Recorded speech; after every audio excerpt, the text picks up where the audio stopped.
Xbox responds to the price increase of the PlayStation 5.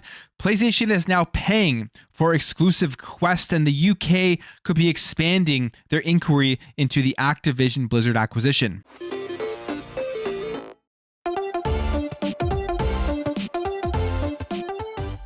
All right, guys, before we get into this, I have 4 months to hit my goal of 10,000 subscribers. I see a lot of you are new to this channel. If you are, please consider hitting that subscribe button if you enjoy this video. Yesterday was a very interesting day in the video game industry, particularly with PlayStation and with Sony.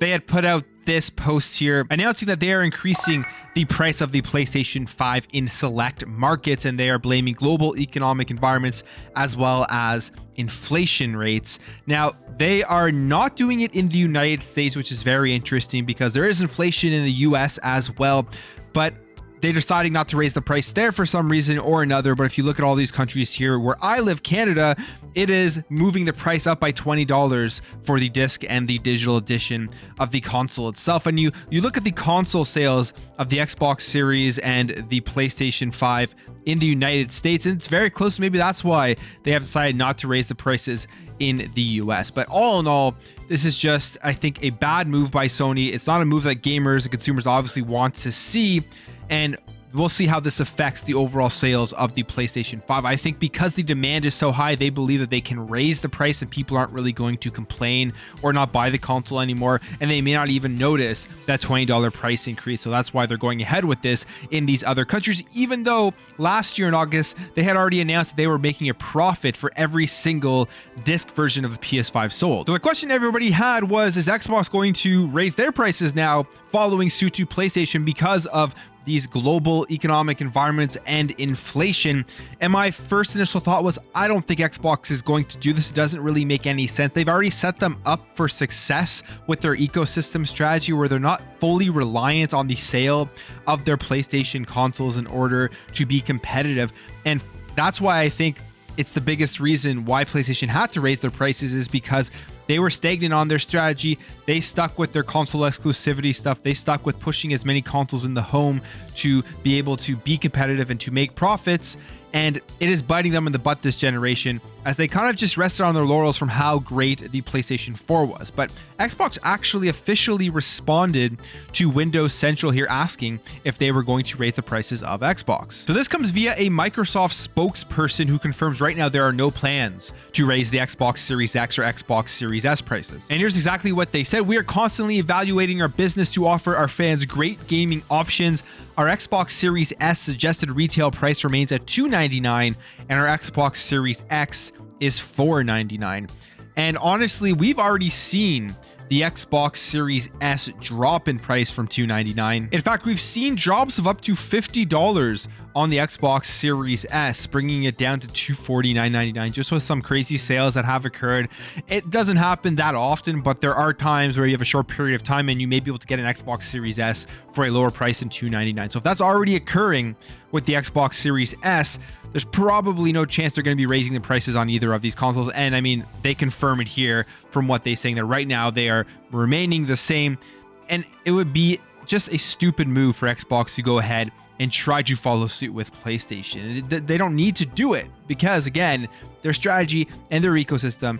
But PlayStation has to do it because they are behind with that. And this is good. This is just another positive on the Xbox side of things. I know that people love to get into the console wars and people love to go back and forth, kind of defending these consoles, kind of defending these corporations, which I think is stupid in the sense that these corporations don't care about you.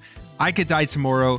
Xbox wouldn't care, but I definitely have a preference for Xbox because of what they are doing within the video game industry, providing more value to the consumer, providing more value to the gamers. And then you look at the Sony side and you see some of the fanboys and the console warriors on that side defending things like this, defending increase in prices for their first party games by $10, defending the Last of Us remake cash grab, where they've literally cut out 50% of the game and are charging you more money for it. All of this type of stuff.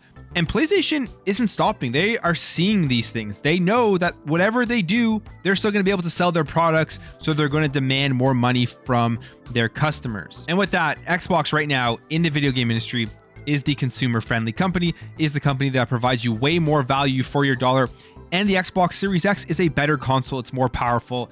It is built better, and you get more value out of it when you purchase it from things like Game Pass, things like backwards compatibility, the ability to get into the developer mode and put emulators and all of that type of stuff on it, plus all of the other quality of life features that are available on the Xbox and not available on the PlayStation 5. And then we see things like this, and it makes it get even worse for PlayStation and the stuff that they are doing.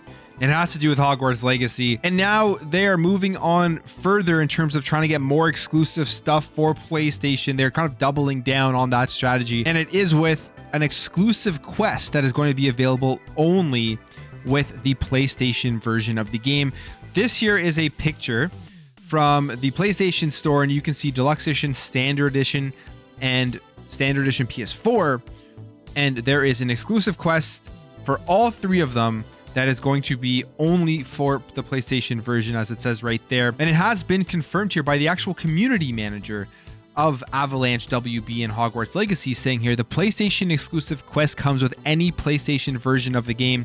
It is not tied to a pre-order. Pre-order on PlayStation will get you the Felix Felicius potion recipe. More details are coming soon. So if you want an exclusive quest that isn't going to be available anywhere else, you're going to have to get it on PlayStation. We don't know what this quest is going to be. Is it going to make a huge difference in the game? Probably not. It's just there to entice people to go ahead and actually pick it up on PlayStation. We know PlayStation have the marketing rights for Hogwarts Legacy, so at the end of the day, honestly, this isn't a massive surprise that they do have some sort of exclusive content for the game on PlayStation itself. But I mean, an entire quest, and who knows what it'll be, but it could be a big development quest where we learn more about characters, we get a brand new weapon, maybe some new potions, anything like that. Maybe you learn some new spells. We don't know, but that's only going to be available on PlayStation, and it will be interesting to see just how important that exclusive quest is going to be when the game actually releases. But I mean, it just points to, again, the difference in the two companies. When you look at Microsoft and you look at Sony and the stuff that they are doing, you have one company out here doing all they can, spending as much money as possible to hold content away from people so that they go ahead and pick up that plastic box. And on the other side, you have another company who's spending a lot of money to get exclusivity in their ecosystem, which in turn opens up games to more gamers because you can access that ecosystem from multiple points: PC, mobile, through your browser, on your Xbox One, all of that type of stuff. So you look at the two different companies and you look at which one is better for gamers and which one, when it comes to exclusivity rights, when it comes to spending money to get people over to your platform, Xbox is better for the consumer again. And we continue to see that when we see these deals here that PlayStation is doing. And then finally, we have a small update here on the Activision Blizzard deal. And this comes via the UK Competition Association, and they may be potentially expanding their look into the Activision Blizzard acquisition. Now, there's no source here really. There's no real 100% information on this, so definitely take this as a rumor and with a grain of salt. But it says here, the CMA has been gathering feedback from third parties with an interest in the proposed deal, and a deadline of September 1st has officially been set for it to give its initial decision on the matter. We knew that was happening. We knew that by the end of August, there were going to be some big decisions being made from the UK, from the FTC, and if they both put these deals through, potentially the deal could be closed faster than we all expected. But there was an article here from Seeking Alpha who said the trader, citing a Capital Forum report, claimed that the CMA has held an issues meeting with Microsoft to express concerns over the deal, which could result in the regulator expanding its review. Now, that's all it says. So they could have this issues meeting. Microsoft could explain everything, and they could go ahead and approve it and not expand their look into the actual deal itself.